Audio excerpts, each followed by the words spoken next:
Welcome back into BetQL. This is Tapped Out with Brendan Tobin. I'm the sports machine, Sean Levine. And now we got back on the show, friend of the show, Josh Emmett. We talked to Josh last time before his Calvin Kattar fight. This time he takes on Yair Rodriguez for the belt. Josh, welcome back, man. I was just looking at the odds, and you're an underdog right now, sitting right around plus 150, plus 160.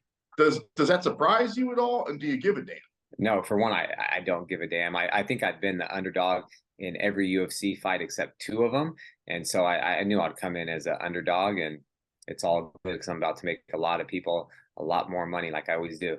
Josh, what does it mean to you? This is the big one for your career, man. You've been doing this a long time, but to have a chance to fight for a championship, how cool is that for you? Yeah, it means everything to me. You know, it's this is why I got into the sport of MMA, because I wanted to fight for the UFC. I wanted to become a world champion. I'm one win away from accomplishing that. But my ultimate goal is becoming the undisputed featherweight world champion. And that just leads me exactly to where I'm going. And it just shows me how good I am, how good my coaching staff is, Team Emmett, everyone that's been a part of my journey and career. Yeah, it's amazing. How do you prepare for a guy like Yair Rodriguez? Because there's a lot of different guys that fight with a lot of different styles, but it feels like this guy can fight you with every single style that exists. Yeah, it's tough. Yair is so unique in his own. He's elusive. He's crafty. I don't think I can bring in someone to emulate him exactly the way he fights, his style. It's so unpredictable. But I've just been focusing on my strengths. As long as I stay perfect, 1 minute at a time, 5 minutes at a time, like throughout the entire fight, hands up, chin down. I'm moving, blocking and checking his kicks and returning with strikes and kicks of my own. I'll get my hand raised. So I have training partners that have been throwing, crazy kicks and spinning stuff and all these type of things that I think he's going to come out with. So I'm definitely well prepared. Josh, how you got out there a couple of weeks to really acclimate to Australia? How helpful have you found that? It's a big time change for all, for you fighting at a weird time. How has that helped your preparation? It's helped my preparation so much. Tomorrow I will have been out here for 2 weeks. I actually feel for the guys that got out here fight week on Tuesday and Wednesday. I don't know how they're going to acclimate. I actually know they're not going to acclimate that fast because it took us almost a week. Not only the 16-hour time change for myself, because I'm from California, Pacific time, the climate is different. It's the winter back home. So I was like, oh, we'll go to some warm, country and it'll be super easy to acclimate. No, that's not the case. There's a little humidity out here. It's hot as hell. And then that took a while to adjust to for quite some time as well. So the guys that came in early or this week, man, I kind of feel for them. Talk with Josh Emmett. He fights Yair Rodriguez for the belt coming up on Saturday night. Josh, I think you probably got the most power in the division, or at least the most potential for the one-punch knockout. Are you hunting knockouts these days, or is this the type of fight where as long as you get your hand raised, you don't give a damn how you win?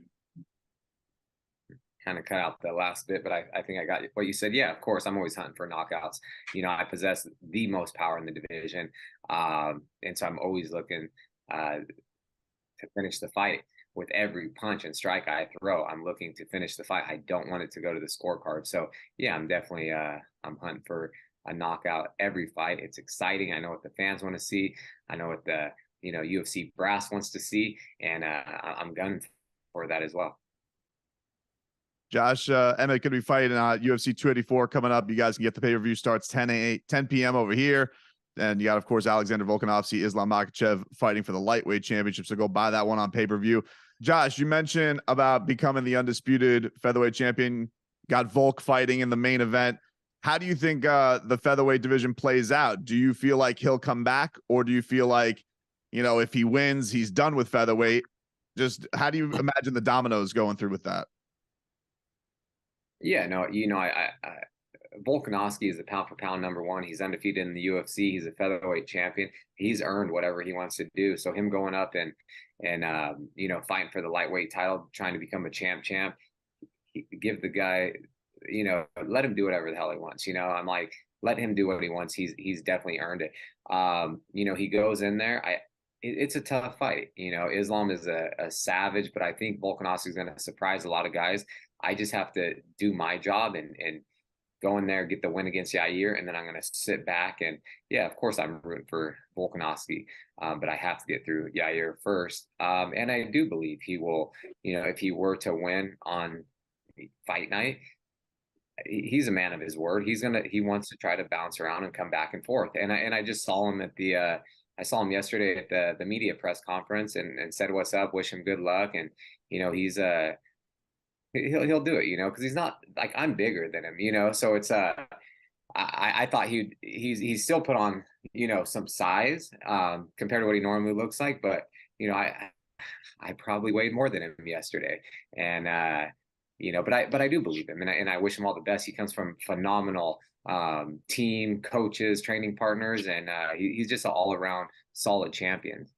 Watching the video countdown, you and your wife been in this game for a long time together. What do you think that moment's going to be like, man? When you get that belt wrapped around your waist, you've had to imagine it so many times. What do you think that's going to be like? Just the ultimate, you know, finally reaching it after all that work. And I mean, it literally means everything. It's just we've struggled and sacrificed so much, and you know, the reason why I fight is for my wife, my mom, my family, you know, my friends, coaches, everyone that's invested in me. And it's just like, even though I'm going in there alone, I'm going in there with everyone in my corner, and I'm thinking about them. I'm thinking about my city of Sacramento. I have the biggest and best support system out there, the closest friends, and man, it means everything. That is why everything that I've worked for in my life, everything in my career, all the highs and lows, whatever it may be, this is just it's like I said the other day, it's feedback. This belt, I'm obsessed with winning it. I want this belt more than anything. Even my wife doesn't even know how bad I truly want this, and so I'm willing to go through anything, endure whatever it takes to get my hand raised. There's nothing Yair is going to do to stop me from achieving, you know, just a small fraction of a goal, and then we'll move on to the ultimate goal. We appreciate you being so gracious, Josh, with all the technical issues. Thank you so much, man. Before we get to it, what was the weirdest animal you saw in Australia? I saw you holding like a wombat. It looked like a giant ass rat. Like, what the hell was the weirdest thing you've seen over there? Yeah, so far I have to say that wombat. We went over, saw some koalas, some kangaroos, saw some crazy looking bats, but the wombat, it looked like a big old hedgehog. And then I was talking to the tour guide, and I was like, oh, what about these gray wombats? Where are those at? He's like, oh, that one is gray. It's just brown because it's dirty. And I'm like, damn, he told me that after I held it. So I was like, man, I need to go hop in the shower. It was brown. It looked like a big hedgehog. I'm like, man. And it was all wet. I was like, I didn't want it. They kind of forced me into holding it. They're like, here, hold this. I'm like, I'm good. They're like, no, hold it. Like, damn it. But no, it's been nothing but fun over here. The people are great. I love Perth. We appreciate it, man. Thanks so much. Good luck. Go buy his fight coming up, UFC 284 Saturday on ESPN Plus pay-per-view. Thank you, Josh. Appreciate it. All right. You guys have a good one. Talk soon. See ya. Take care, Josh.